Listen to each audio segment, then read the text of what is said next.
Sometimes in life, things can get pretty confusing. Things can get pretty scary. When you come to a fork in the road. Stop. Not that kind of fork. A fork in the road is a metaphor for a deciding moment in your life when you have to make a choice. Let's continue. Sometimes in life, you have to decide, do I go this way? Or do I go that way? In today's 10-minute lesson, we're going to look at when to use a gerund and when to use an infinitive in verb patterns. Oh, what's a verb pattern? A verb pattern is simply a verb followed by another verb. A verb pattern is two verbs together. Here are two examples. First, she stopped to sit. In this verb pattern, first we have the verb stopped in the past simple, and the second verb we have to sit in the infinitive. That's one verb pattern. Over here we have she stopped sitting. Again, we have the verb stopped in the past simple, but the second verb is now in the gerund. That's a different type of verb pattern. Let me ask you this. Which one is correct? She stopped to sit or she stopped sitting? Do you know? Well, we're going to look at the answer in just a moment. In English, there are three categories of verbs with gerunds and infinitives. So let's break them down. The first category are verb patterns that can take a gerund or an infinitive with no change in meaning. Let's look at some examples. We can say, they hate to get up early. Or we can say, they hate getting up early. Both mean the same thing. We can say, Sarah loves to read. Or we can say, Sarah loves reading. And again, both mean the same thing.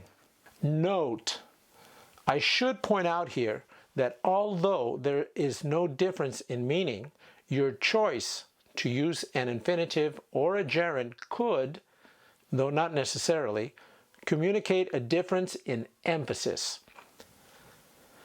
If you use the infinitive, you are emphasizing the act. If you use a gerund, you are including the surrounding activities. Let me give you an example. If we say, when I was a child, I liked to visit my grandparents, we are emphasizing the act of visiting itself, the conversation, the time spent together. Whereas if we say, when I was a child, I liked visiting my grandparents, we could also be referring to the fact that we liked visiting them because we liked their house. Maybe they had a big backyard we could play in, or maybe they cooked us our favorite meal. In other words, we not only liked being with them, but we also liked everything associated with that visit.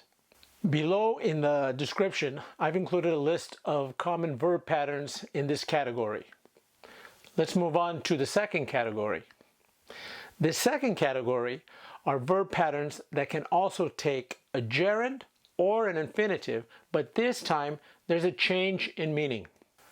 That question I asked you a moment ago, whether she stopped to sit or she stopped sitting was correct, well, they're both correct.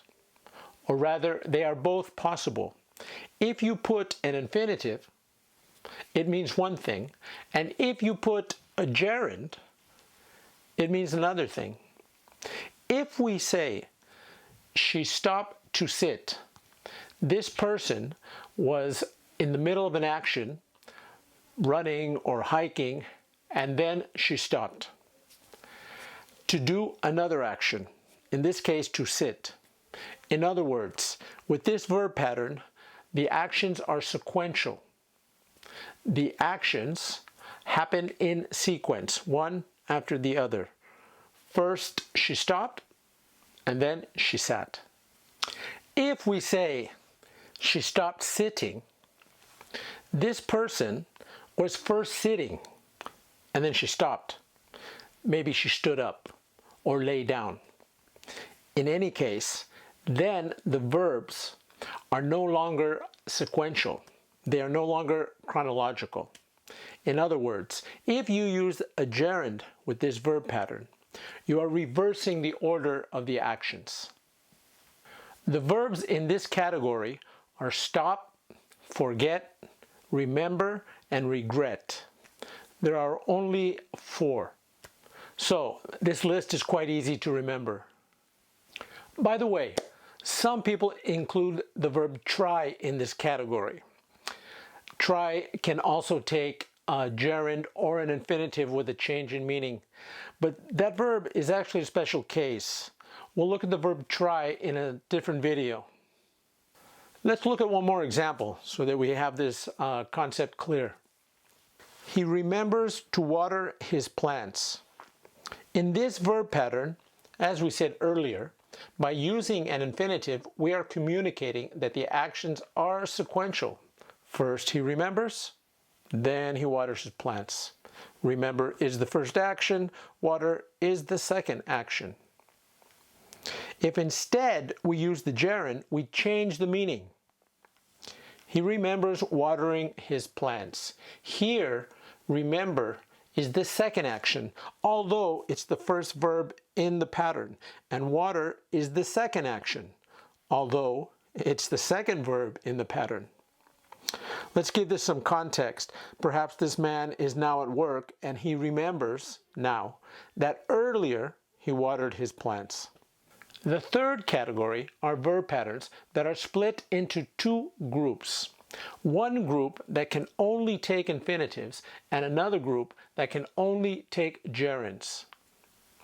Here are some of the most common verb patterns that take only gerunds. The banker suggested investing my inheritance. The teacher recommends reading more. The student will deny cheating on the exam. I've been considering changing jobs. She doesn't feel like going to the beach. Mind you, this doesn't mean that these sentences are the only way to express the same thought. If you look at the first 3 sentences, we can see another way to say the same thing. The banker suggested that I invest my inheritance. Her teacher recommends that she read more. The student will deny that he cheated on the exam. But if you choose to use a verb pattern, which is to say one verb that follows another, 2 verbs together, then with these verbs you must use a gerund. And here are some of the most common verb patterns with only infinitives. Helen finally learned to say no to her boss. Manuel didn't expect to receive that bonus. He has promised to return the bike he borrowed. His daughter will ask to go to the party. In the description below, I've included a list of the most common verbs in this third category. I hope this lesson helps you. Remember, the best way to learn these verb patterns with gerunds and infinitives is to practice, practice, practice. Also remember, if you subscribe, you'll have access to PDFs where you'll not only have written practice, you'll also get some speaking and pronunciation practice. Thanks a lot. Bye-bye.